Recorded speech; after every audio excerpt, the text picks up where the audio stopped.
everyone, this is Jack. Well, in this video I'm going to mention about 20 vegetables you can start growing in March. Now I'm in zone 9, so if you're in a lower zone such as zone 8, 7 or below, for each zone lower than 9 you can add 10 days to all the dates I mentioned.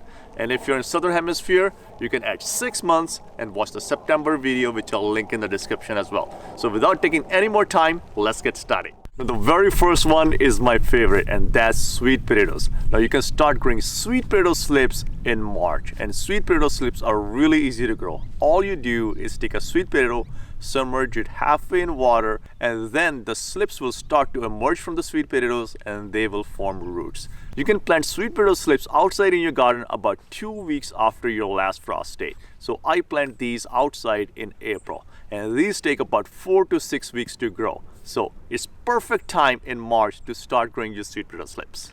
I have a complete video on just growing sweet potato slips. So if you want to check it out, I'll leave a link in the description and you can check it out after this video. Next, potatoes, which is also my favorite. And the best time to plant your potatoes is just about a week before your last frost date. So for me, I plant my potatoes around March 20th.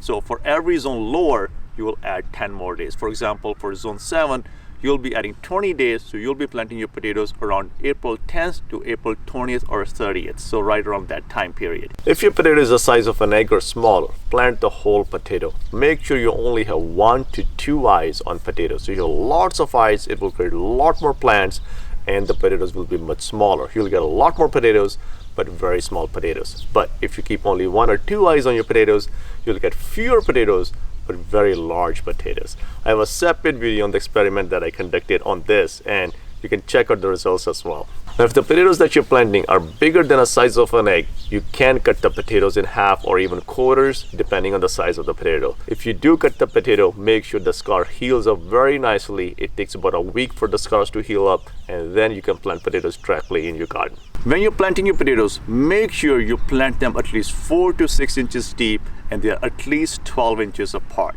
Potatoes love rich organic matter, and they also like slightly acidic soil. They love pH of about 5.0 to 5.5.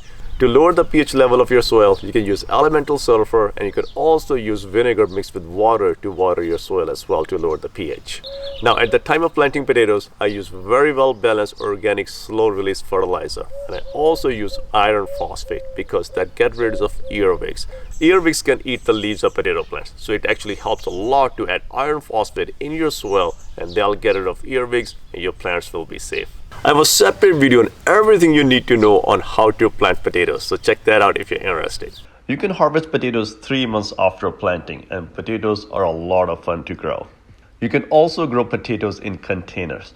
Leave some room on the top. This way you can keep adding more soil as the plants grow. This is equal to hilling or mounding the potatoes. I've also been working on compiling all the information that I've learned over the period of years into printable guides as well. And I have a printable PDF guide on how to grow carrots and also complete guide on how to grow potatoes as well. It's a complete printable PDF guide that you can purchase from my website, daisycreekfarms.com. I also have a complete guide on how to grow seeds and seedlings. This is a 15-page guide including the cover and the summary, which contains detailed information on how to start your seedlings and grow really strong seedlings. If you'd like to check out these guides, I'll leave a link to these guides in the description of this video as well. Next, I'm covering summer vegetables that are slow growing and take much longer to grow, and those are tomatoes, eggplants, and peppers.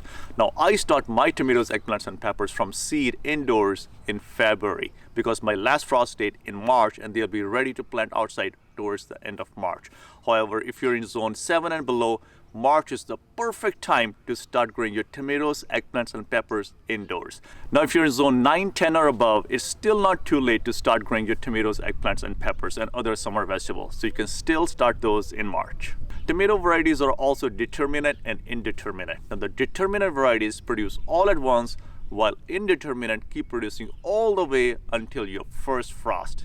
Make sure you do not add too much fertilizer in the soil for your tomatoes, otherwise you'll get a lot of foliage and no tomatoes. Regarding eggplants, I love to grow Japanese eggplants and black beauty eggplants. About peppers, now hot peppers require full sun, however sweet peppers such as bell peppers can be grown in partial shade. Now, one tip about peppers, they love a lot of fertilizer, especially manure. So if you add a lot of manure in your soil, you will grow lots of peppers in your garden. Next, I'm covering summer vegetables that are really fast growing, and they are squashes, cucumbers, and green beans. And now when you sow these seeds, they are very quick to germinate and they grow into seedlings in about 2 to 3 weeks. So they're ready to plant outside in about 2 to 3 weeks. So I start my squashes, cucumbers, and green beans toward the middle of March, around March 15th. So I can plant them outside in the first week of April. Now when I'm talking about squashes, I mean soft squash such as zucchini and yellow crooked squash. You still want to hold off on growing hard shell squashes or winter squashes such as butternut squash and subcari squash. When planting zucchini and other squash, make sure you plant them at least 3 to 4 feet apart because they can grow really big. If you plant them closer, about 2 feet apart, make sure you prune them for proper pollination and airflow.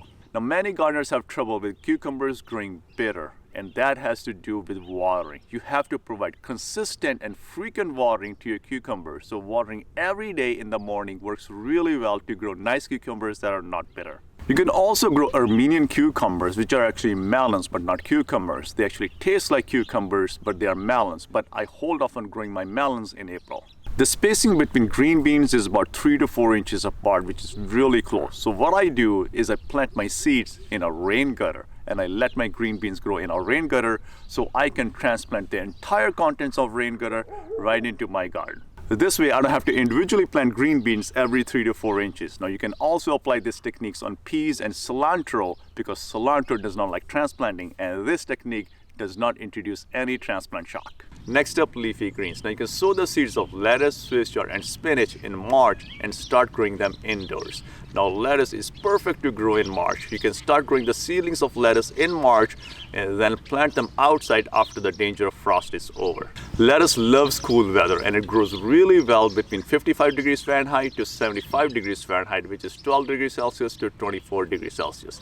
If the temperature goes above 80 degrees Fahrenheit, which is 26 degrees Celsius, lettuce will bolt and start producing seed. You can also directly sow lettuce seeds outside in your garden 2 weeks before your last frost. So I sow my lettuce seeds outside in mid-March. For zone 8, it would be end of March, and zone 7, beginning of April. The seed depth of lettuce should be 1/4 of an inch deep, plant spacing 12 inches apart, and row spacing also 12 inches apart. You can start harvesting lettuce leaves just about a month after planting, and you can also harvest the whole head of lettuce just about 2 to 3 months after planting, depending on the variety. The Swiss chard is another favorite leafy green to grow, and I prefer Swiss chard over kale all day long. You can start Swiss chard seeds indoors 1 to 2 months before your last frost. So March is a good time to start Swiss chard seeds indoors for zone 7 and below. Now once the Swiss chard seeds grow about 2 to 3 inches tall, you can transplant Swiss chard outside even 2 to 3 weeks before your last frost because Swiss chard is frost hardy. You can also directly sow Swiss chard seeds out in your garden 2 to 4 weeks before your last frost. I sow Swiss chard seeds outside in zone 9 in the first week of March. You can start harvesting Swiss chard leaves as soon as the plant gets about 4 sets of leaves. So you can keep harvesting older leaves and that will encourage new leaves to grow. Swiss chard is a heavy producer and you will not be disappointed if you start growing Swiss chard. You can directly sow spinach seeds in your garden 2 weeks before your last frost. The easiest way to plant spinach seeds is to scatter the seeds in your garden bed and then cover with about 1/4 of an inch of soil. Spinach is really fast growing and you can add spinach to your soups, salads, and even saute spinach with potatoes as well. You can start harvesting spinach just about 40 to 45 days after seeding. And now let's move on to herbs. Now the herbs you can grow indoors, start growing indoors in March are basil, parsley, rosemary, thyme, cilantro, fenugreek. There are just too many to name. Now the basil benefits from growing in partial shade. So if you grow basil in partial shade, the leaves become really soft and big.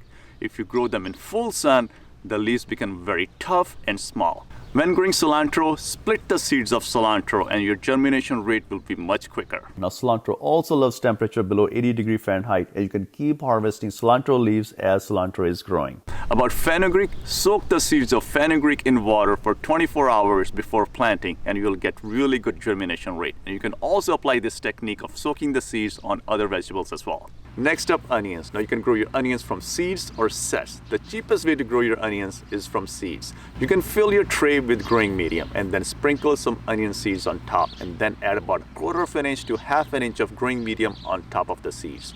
When the seedlings become about 3 to 4 inches, you can plant them outside. You can harvest the onions as green onions while they're growing, or you can let them grow to maturity and harvest the big bulbs.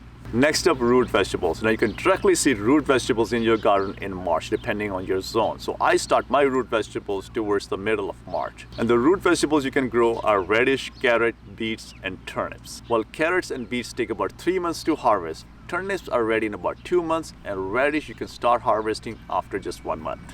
Now, one thing about growing carrots is that you must have loose soil to grow strong and straight carrots. Otherwise, your carrots will grow crooked. So you must grow your carrots on berms or raised beds. Now, there are many other summer vegetables that you should really hold off on growing in March because it's just not hot enough in March to grow them. And those are pumpkins, winter squashes, gourds, corn, okra, and melons, especially watermelons and cantaloupes. Those are best suited to grow in April after the danger of frost is completely over. I also have a video on seeds you can start growing in February. So if you're in zone 7 or below, that's exactly what you'll be doing now. So check out that video right here, and I'll see you in another video.